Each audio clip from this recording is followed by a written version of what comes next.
Thanks again for being here, Carol. Really, really appreciate it. And just because this is the first time we're ever talking and not typing to one another, I'm really interested. So you spent 20 years as a family caregiver for, I think it was seven different family members. Do I have that right? There's 7 different elders. The first one was a neighbor. Okay. He was 100% deaf, in his 80s. His wife had been his ears and she died. And he had a family member on the East Coast. And it's just one of those things, you volunteer to get groceries or do you need a little help? And I ended up being his primary caregiver for 5 years. My kids and the kids were little then, and we sort of adopted Joe. From there, it went to an uncle and aunt who actually come out from Arlington, Virginia. They never had children. So we were the family, and my uncle had a stroke. My aunt died of cancer. Then my uncle had in-home care, then more strokes, ended up in a nursing home. Then my dad had brain surgery because of a World War II injury. That was to help him, only he ended up with severe dementia overnight. That was the crusher.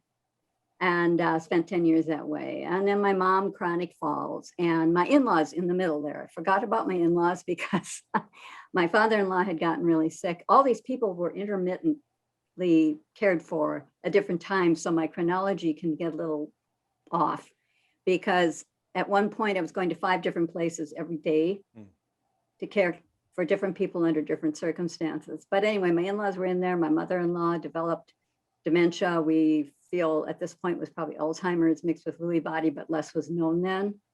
My father-in-law needed me to go over there and help, but he never needed to go and care. So yeah, it was 6 family members basically, and then my neighbor Joe. And then just went on from there.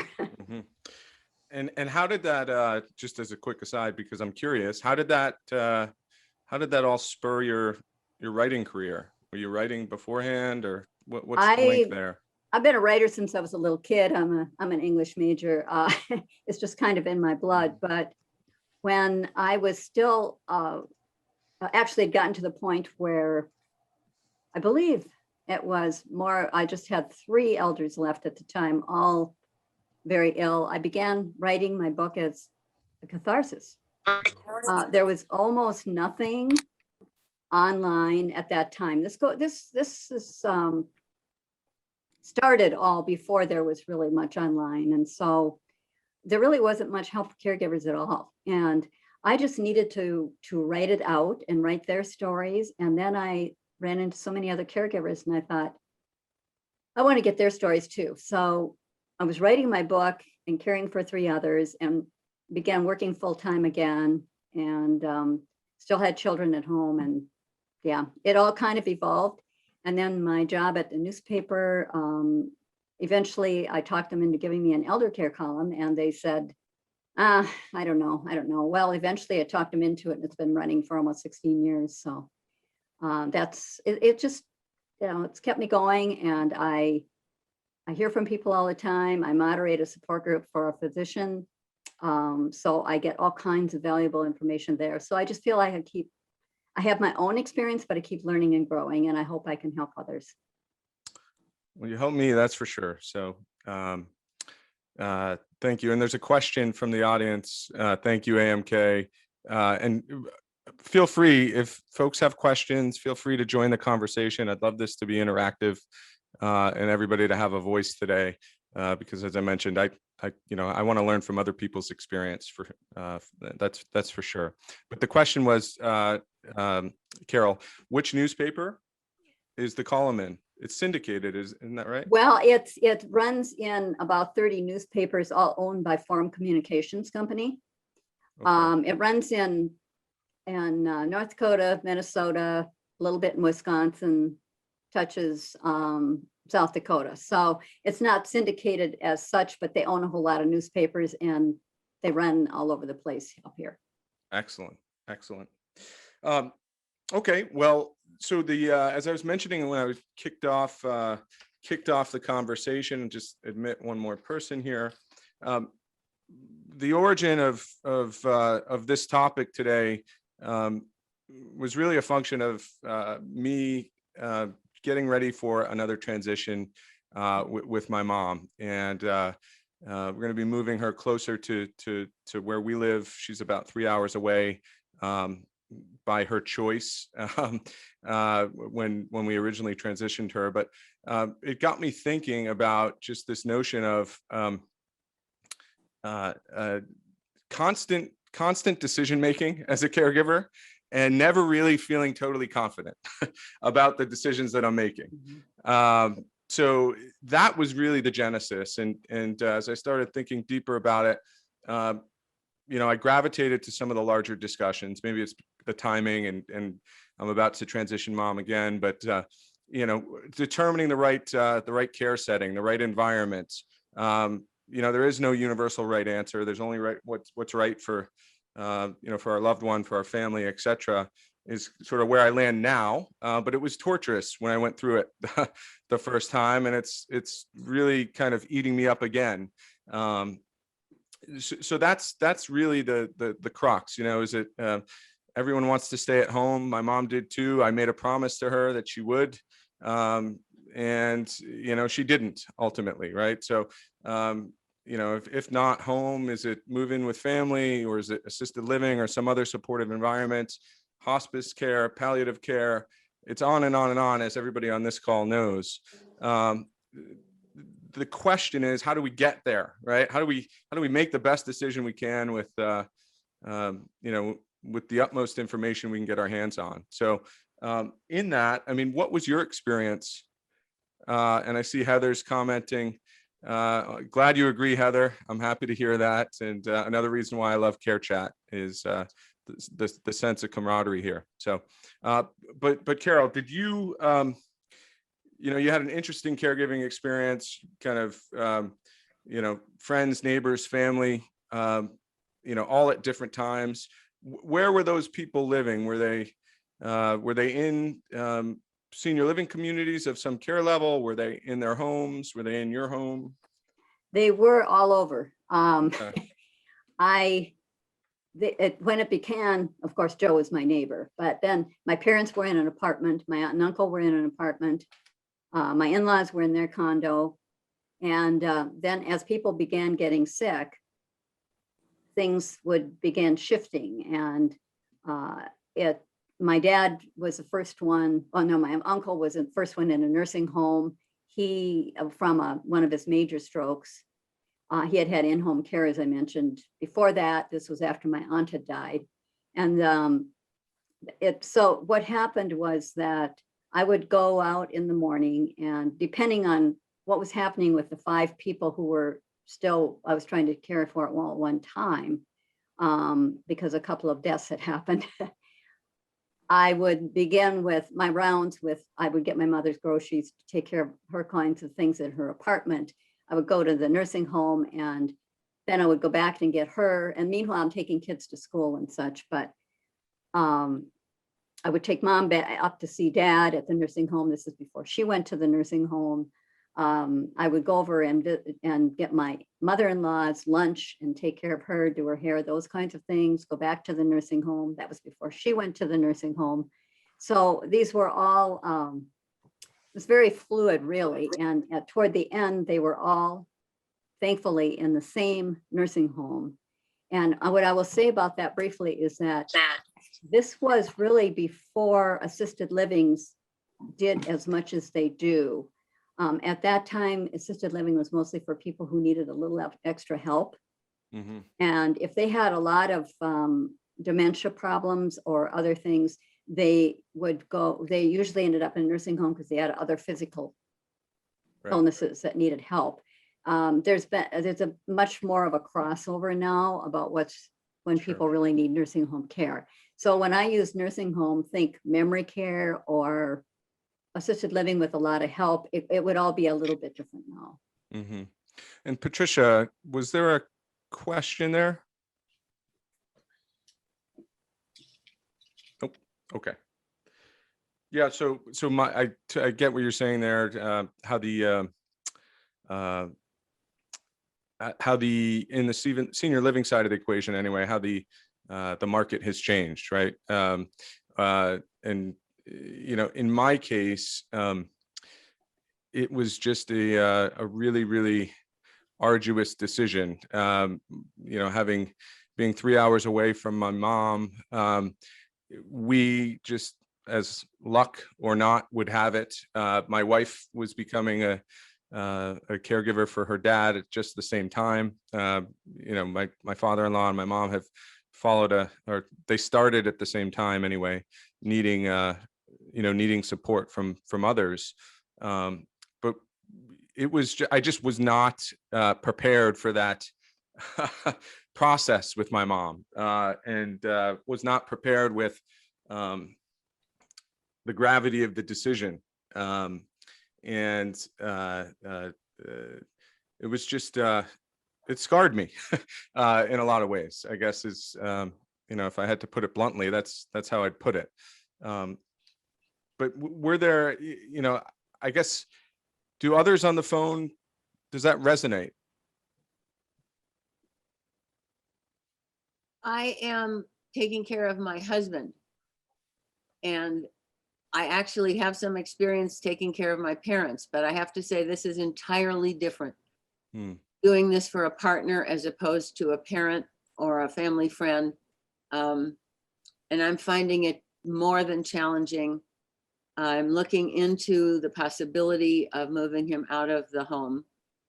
And I'm wondering, in your experience, what you found the differences between the bigger assisted livings, memory care, and the smaller board and cares, and how did you navigate that decision? And I have questions about timing. How did you know you were ready? Because I'm struggling with this daily. So I'd start with those kinds of questions. Okay, and thank you, Robin. I really appreciate you stepping up and asking them. And I must say, I love your background. I'm just, my eyes are just trying to soak all of it in. I see you, right-handed hitter for the Cubs. That's great. And roller skating, I love it. So this was for my birthday, and someone made me this screen with all the things I do and love. And so my face is on all of those different people, but they aren't all me, obviously. Right. Yeah. So I love your question. I'm sorry to hear that you're struggling. I certainly feel that myself at the moment. The part of your question that really intrigues me, because it touches on a little string of regret that I had personally, which I wasn't really exposed to the smaller residential style environment when I was doing my search. I'm in my mid 40s. Once I got through the point of getting my mom to agree to a move, when she said flat out that she wouldn't move to New Hampshire where we live and move in with us, I didn't, I thought that the hard part was over. Right. She agreed. We'll find a spot that's good for her. And my mom was very social, and so I couldn't have been more wrong. I guess is the way I'd put it. And I didn't. I thought I could just use the internet to, I can find out everything I need to know if I'm going to go buy a car, and these types of things. And I wound up in the vortex of some of the online lead aggregators. I'll leave them nameless now, but these sites that put information out there behind a wall to get contact information, and then try and sell you. So that limited, without knowing it, my scope of what was possible was limited. So it's great that you're even familiar with the smaller sort of residential style. And that's something that I'm not sure it would work for my mom today because of what her care needs have become over time. But that's something I wished I looked hard at in the future. And I guess the best thing that I did in that period of time was talk to as many different people as I could who had been through it somewhat recently, to get their real unbiased take on the experience of their loved one, be it a spouse, a grandparent, at a given community. So I tried to have as many conversations as I could with people that had direct experience with the communities that I was considering. I wish I had more to get you there. I'd be interested if the audience has anything to add to Robin's question. Another question would be, you said after your mom agreed to go, my husband will not agree to go. So how do you do that? Again, no silver bullet. What worked really well for me was enrolling both her primary care physician and her neurologist into the discussion. That was ultimately what got her what got us over the proverbial hump, I guess. And it wasn't rosy by any stretch. It wasn't like, I got them into the conversation and then all of a sudden my mom was happy about the transition that was to come. That was not the case. It was difficult. It was really, really difficult. Matt, may I say something? Please This is do, AMK. So Robin, I've had experience with other family members. My dad was in a nursing home, 2 nursing homes. I only cared for him at home one summer when I was in college. And then we had a family friend who was in a nursing home for a long time. But in the experiences I've had with people who are transitioning their parents, one of the things is to find out really what is the root of your husband's opposition. Like find out what he's afraid. It's usually from fear, right? So find out what he's afraid of. And the idea is to try to frame the transition around having him answer yes to several questions. And whether that's, asking him about quality of life, if you believe that his quality of life will be better because he's getting more care, then you can provide or more care that can come into the home. If your quality of life is going to be better, if he is being cared for somewhere else, and he can say yes to that he would like that for you. It's really important to recognize that a lot of this stuff happens from a really deep-seated fear. And if you can get to the fear and reframe what the positives are about a potential move, sometimes it helps shift that mindset from being afraid of where they're going to all the advantages, although it might be not the perfect home situation, the physical and mental well-being of being well cared for and not being cared for by someone who's stressed out or feels like they're not capable of doing everything they can might help him see the situation from a different perspective. It's a good idea. Unfortunately, the fear is that he will be abandoned and not cared for. That's the fear he exhibits even in our home, is in those moments when he's frightened that he's not getting the appropriate care. Then he gets really angry and very difficult to deal with. It might be also possible for you to set up some times, depending on the facilities you're looking at, to talk to a couple of residents from the facilities yourselves, almost like an interview. It depends on where you're going or what you're looking at, but they will often have an opportunity for someone to sit down with a resident to see how they feel about living there and what their experience has been. Because sometimes it's all it takes is like, oh, wow, okay, this is what this will be like from somebody who's actually there. Interesting. They do sometimes feel much more safe, I have found, once the move is made. At least my experience was getting them there. My heart just breaks for you, because first of all, a spouse, and then what you've got to go through to get them there. But I'll tell you, when my mother-in-law walked in the door, she never looked back, and she really thrived because she felt safe. Once she got that feeling of, oh, there's people here all the time, every minute, and that can care for me. And I think that happened even, with my dad and his dementia and everything. It was a different situation, but once they felt safe and cared for, that did make a difference. But it can take time, of course, to get there. Right. I can't even imagine how to get him in the car to take him someplace. He will fight me. He will argue. He will call me names. He will threaten me, all because he doesn't feel safe. You're absolutely right. It's just that how do you bridge that? therapeutics are generally based on using reason, which of course isn't one of my tools now. I'm trained therapeutically, so I get it. It's just that I can't figure out how to make this work for him. To physically, Well, he'll be dead set against it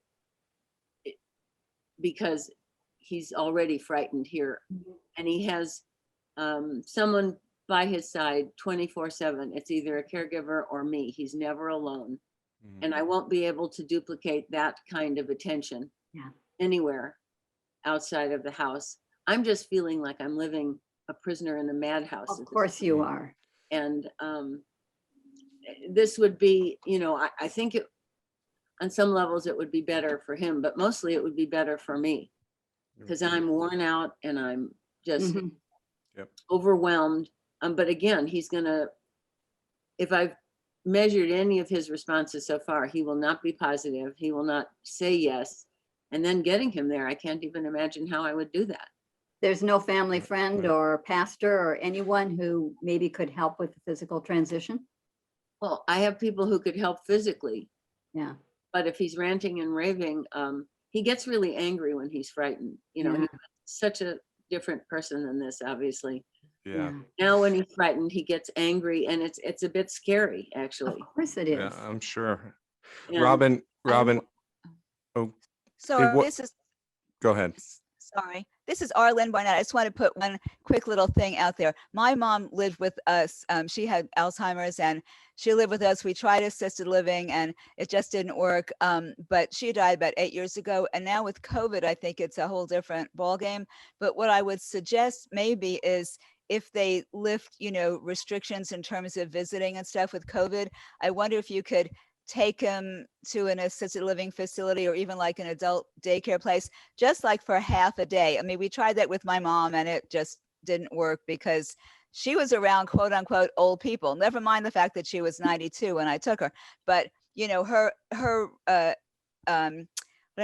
perception of herself was that she was younger than she was. But I'm wondering if, when COVID, I hope, settles down, if maybe you could take him just for like a day or two and then see how that works, or even like half a day, just to expose him to the fact that, it'll be sociable and this and that and see what happens. Sorry, I didn't mean to interrupt anybody. I'm still not good with Zoom. So sorry, that's my 2 cents. No, Thank you, Arlen. And I will second that, Robin. And I know you have some acute sort of challenges with that, I recognize. And I did too. I couldn't get my mom. She wasn't fighting me the way you're describing per se, but I couldn't get her in the car to go look. I tried to enroll her in the process because she was able at that point. I couldn't do it.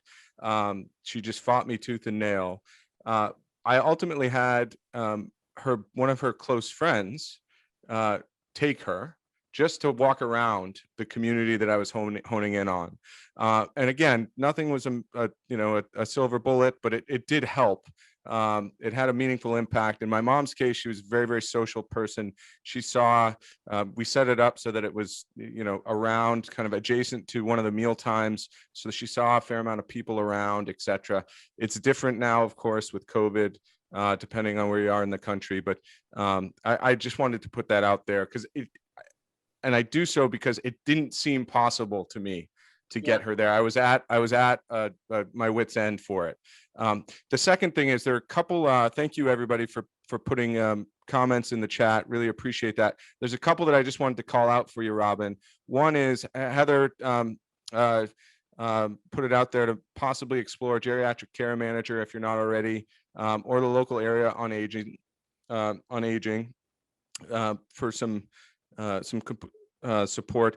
Jerry Lynn threw one in there that I absolutely love because Teepa Snow has been a game changer for our family, and just her online resources, her YouTube channel, it's Positive Approach to Care.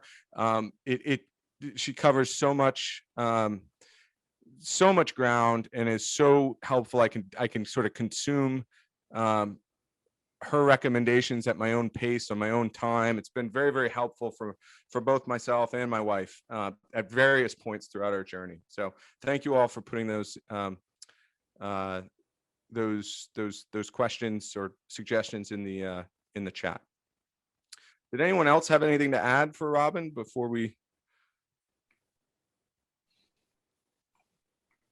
I appreciate your suggestions. I have a geriatric care manager. I go to a caregiver support group. I've really covered all the bases that we're aware of. And I'm still left with this person who's somewhat out of control. And I can't even imagine taking him to somewhere to visit. I don't know. Again, he's a retired physician. He's very bright, and when he fears his care is not appropriate, that's when and pretty much all the decisions I make, he feels I'm not appropriately caring for him. He said to me, "You don't have the training to evaluate my symptoms." Really? That's probably one of the biggest problems is he's a retired physician. I've heard that before. Yeah. And, so he wants to go to the emergency room when I don't feel he needs to. That makes him frightened and angry. Anyway, that's my story. Hopefully someone else will have more ideas and maybe better luck. Hey, Matt, this is AMK. I had a question actually, because this is really interesting. So Robin mentioned she goes to a support group, as do many of us. I have a couple, but I have been posing the question recently of whether or not there is any kind of support group for our loved ones who are no longer independent. Because the kind of stuff that even like my mom is dealing with is like, I get to come on here and do, a Twitter chat. I get to go on Zoom, every 2 weeks with my Agency on Aging caregiver support group. I have my Facebook caregiver support group that I can rant out to if I have an issue or if I have a question, like who knows what the best incontinence underwear is, and you get 400 responses, which is great. But is there an outlet? Is there some kind of support for loved ones who are no longer independent, that they have a place to go or talk?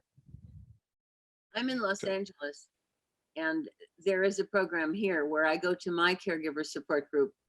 It actually meets in a hospital. But they have, not right now, of course, because of COVID, but they have a group for the spouses who are in need of some, mingling, but you have to be somewhat appropriate in order to participate. So I don't know of anything that's running right now, but dementia cafes or memory cafes, excuse me, were a really, at the beginning, a great resource for my mom. It's it's an activities group, really, and I'm not sure if you've heard of memory cafes, but they were quite helpful for us. They, and I can look for the URL. I'm forgetting it at this very moment, but there is a memory cafe map, and each chapter, as it were, is a little bit different. Some are very activities focused. They'll have a craft or just coffee and donuts, these types of things. Others are maybe take a slightly different track, but memory cafes are the closest thing that I know of that's sort of in line with your question, AMK.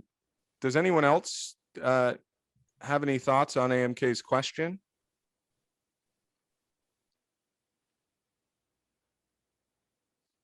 I have seen some Facebook groups. Memory People, I believe, has some people, but it's mixed. It's not just for people with dementia.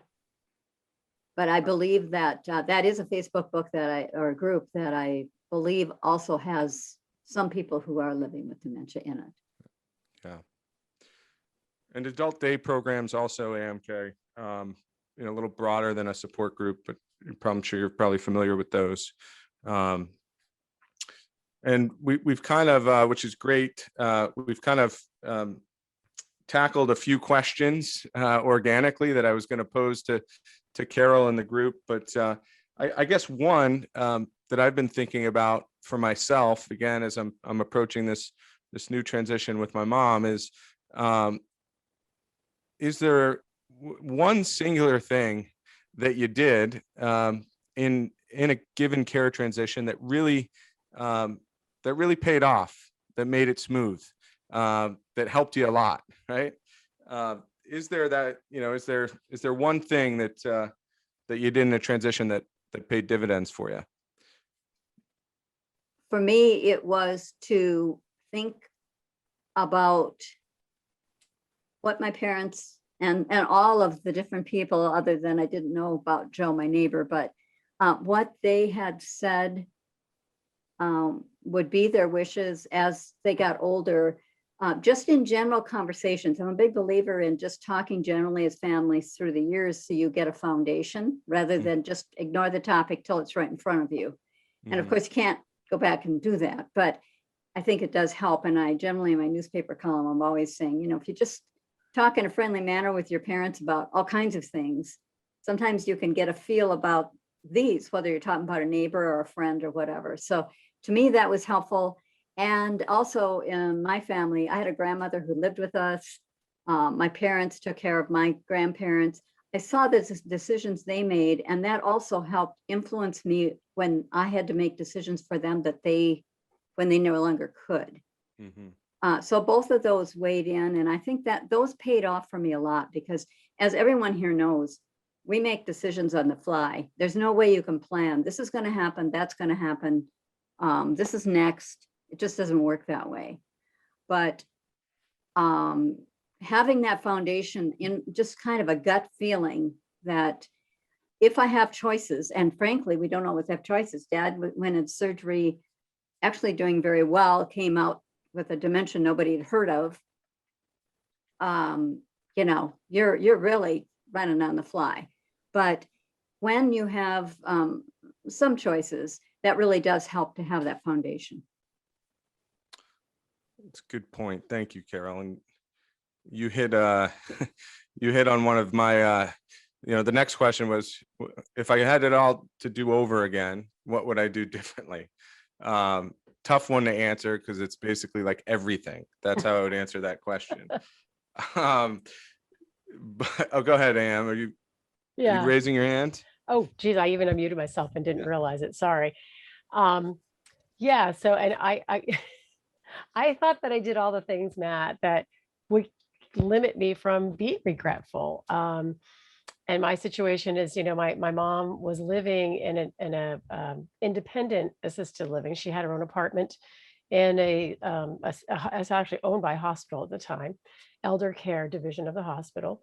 And she becomes such a fall risk that they were a no fall facility. And because of her proprioception issues and her weak right side from her hip surgery, they finally said after her last fall a year ago, June, okay, because they were so gracious. In 3 years, they probably picked her up a dozen times, and they really weren't supposed to do that. But so I did what I thought was the most practical and with what's the word I'm looking for? Antagonistic siblings.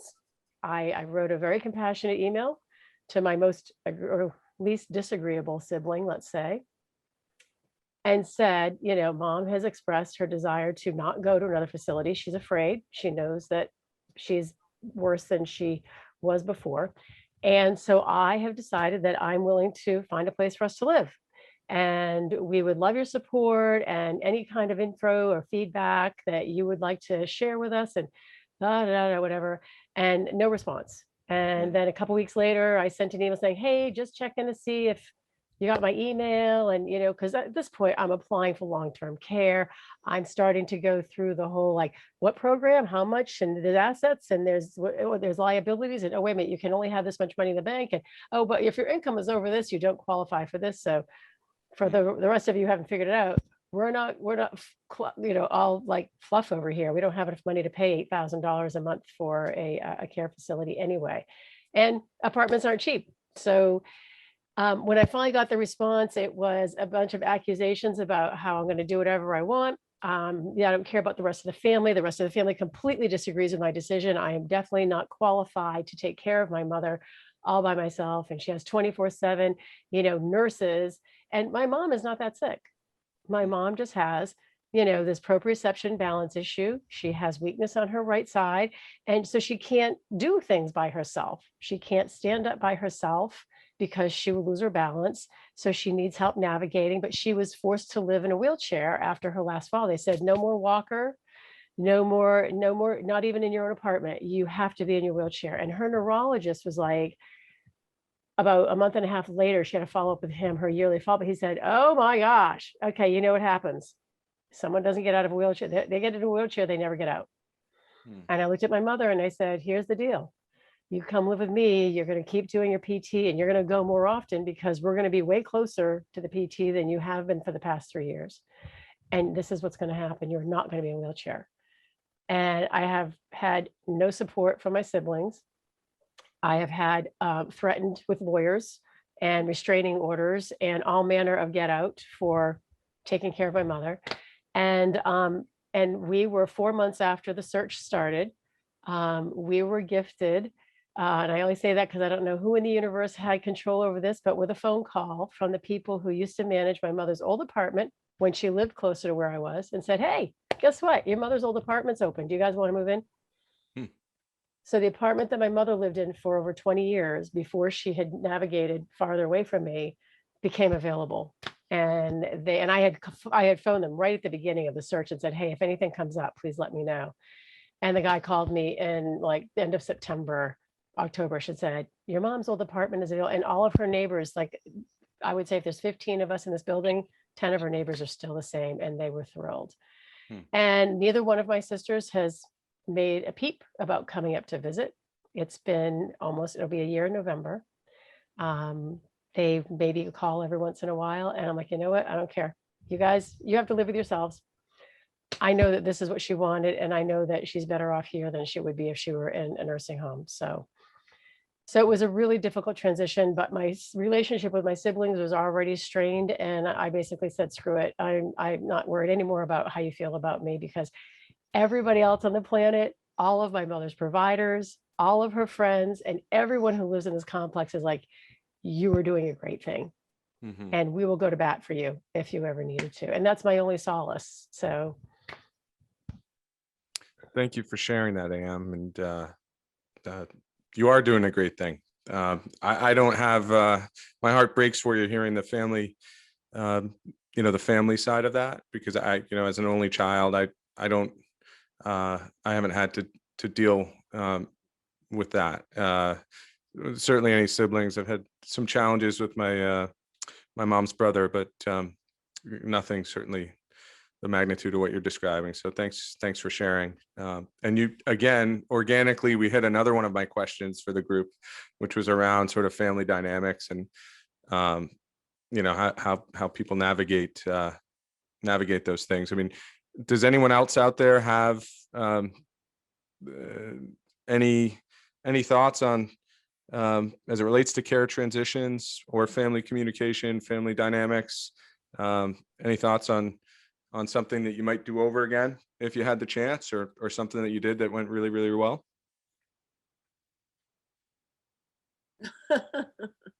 Sad but true. No.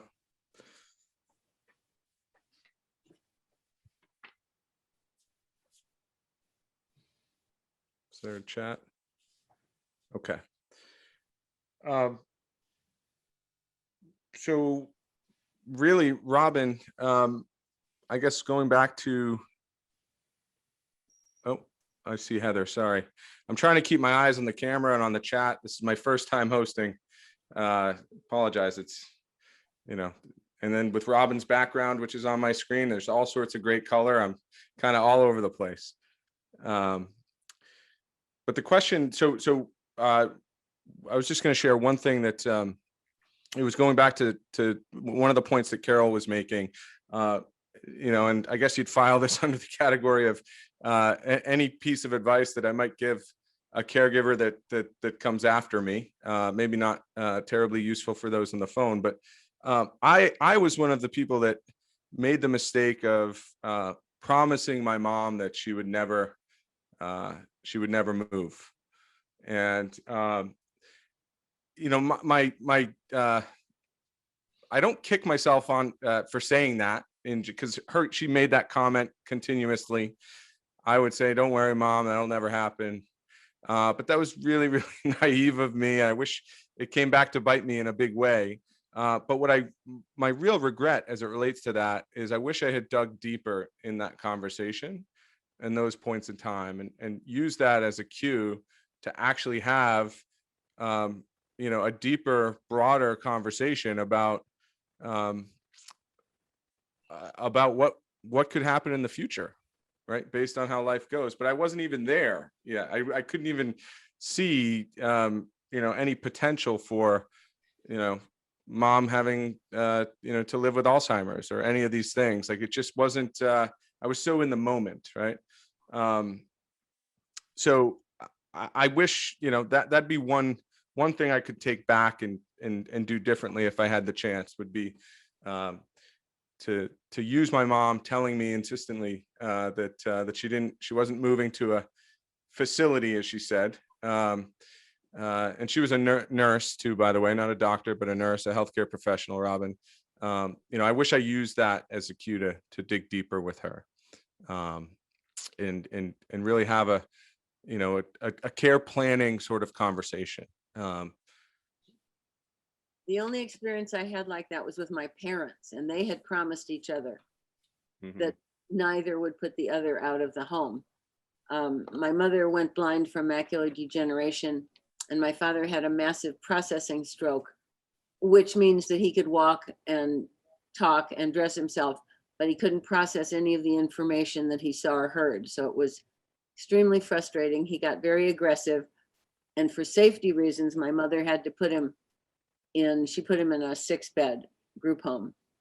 And she never got over breaking her promise, and he never got over her breaking her promise. So I have this only bad experience in my personal history.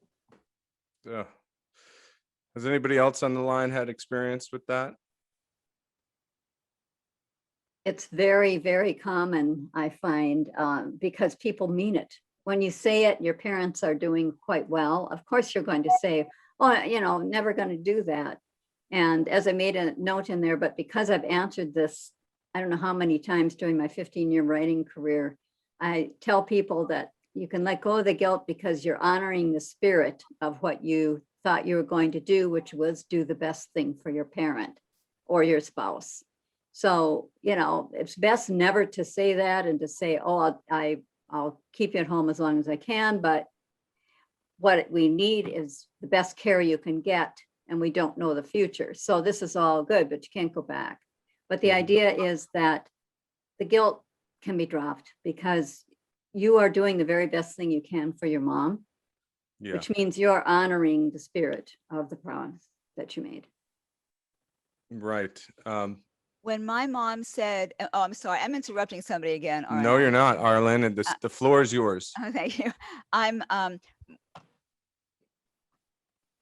She said they had a family friend who had early stage Alzheimer's, frontal temporal lobe dementia, and he was a dentist, sharp and bright and everything, but you know, things happen to everybody, as we know. And when she first moved in with us, you know, Alzheimer's was just starting. I said, "Mom, if you get like so-and-so," I said, "I don't want to have to like wrestle the keys from you and everything." She said, "Oh, don't worry." She said, I'll never get that way. I value my life. I would never be a burden to you. I wouldn't risk the lives of other people on the road. You know, I don't want to disrupt your life. But then as Alzheimer's took over, you know, she didn't remember any of that, you know. So, and I told my mom too, I told both my parents, "Don't worry, you know, when you get older, you can live with us." But I said that like you when I was younger, and I'm also an only child. And you know, it's, of course, you know, I'm not going to put you in assisted living or anything like that. But in reality, I wish I had done what Carol suggested and just said, "Well, you know, we'll do the best we can, or we'll face that, you know, as the future comes." But they don't want to hear that. They want to hear absolutely not. So, you know, we all just do the best we can. Amen to that, Arlen, for sure. Carol, so you, I love this. It's we're sort of organically just hitting all of the questions that I had sort of laid out before, and we're about 9 minutes to go to the hour here. So the last question was really around something you just mentioned, Carol, which is guilt. And as I think about today's topic, housing and navigating care transitions, the elephant-sized thread woven throughout that topic, for me anyway, is just this unrelenting sense of guilt, right? And I completely hear what you say, Carol, and I had a close friend tell me, who had lived through a similar journey with her mother. She told me that I hadn't earned the guilt that I was feeling, right? And it was unearned. So this whole notion of unearned guilt, which is, it's over time, it's become a little bit of a mantra for me personally. Just, sometimes if I'm feeling weighed down by it, I literally talk to myself and tell myself that it's unearned. But I'm interested to hear how others, if others sort of, well, I'm assuming everybody has, their own sort of relationship with the guilt that comes with caregiving. But I'm interested to learn how to, hear how other people manage that, right? Because for me, it's one of the things that sort of,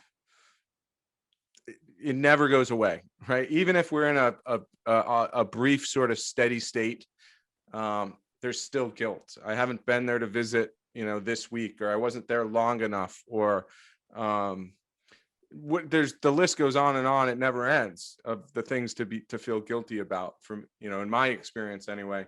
And I'm always looking for new ways to manage that and just, own it, but not let it sort of overcome me.